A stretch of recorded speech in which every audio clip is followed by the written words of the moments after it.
कि राम जी के भइले जनमवा हो रामा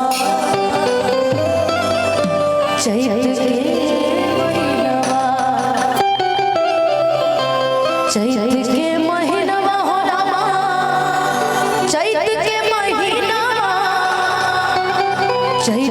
महीनवा हो रामा चैत के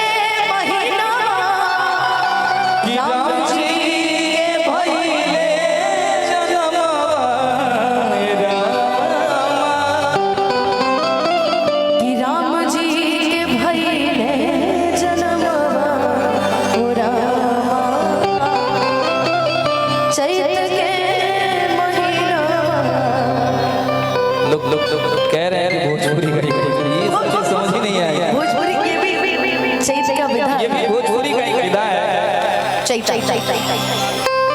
अरे फिर आप शादी बात में अटक गए भैया। कितनी बार शादी करवाएंगे? एक तो करवा के भेज दिए हैं, उन्हीं से नहीं कह रहे हैं कि शादी कि जा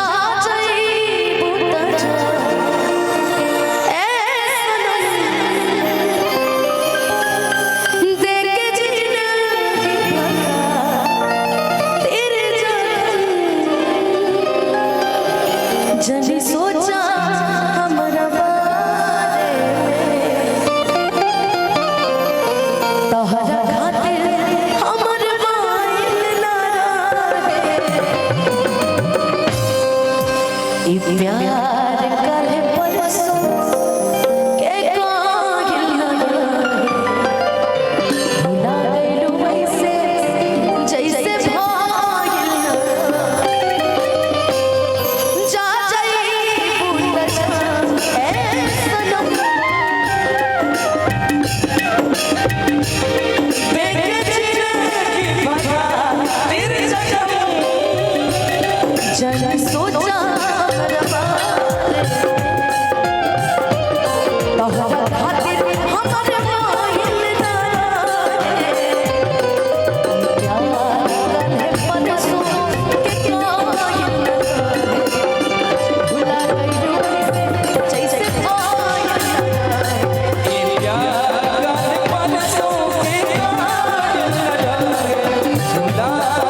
तोड़ोगे मेरा दिल मुझे बर्बाद करोगे, तोड़ोगे मेरा दिल मुझे बर्बाद करोगे, दिल फिर भी तुम्हें दे क्या याद करोगे, क्या याद करोगे, क्या याद करोगे, क्या याद करोगे। हम जानते हैं तुम हमें नशा शाद करोगे, तोड़ोगे मेरा दिल मुझे बर्बाद करोगे, तोड़ोगे मेरा दिल मुझे बर्बाद करोगे, दिल फिर भी तुम्हें दे क्या याद करोगे, क्या याद करोगे, क्या याद करोगे, क्या याद करोगे। बड़ी देर से दिल ना लगे कि फरमाइश आ रही है। सो मैं दिल ना लगे कि फरमाइश ऐसी शार्प कर दीजिएगा, या सी ही रखो, सी ही रखो, सी ही रखो, ठीक है।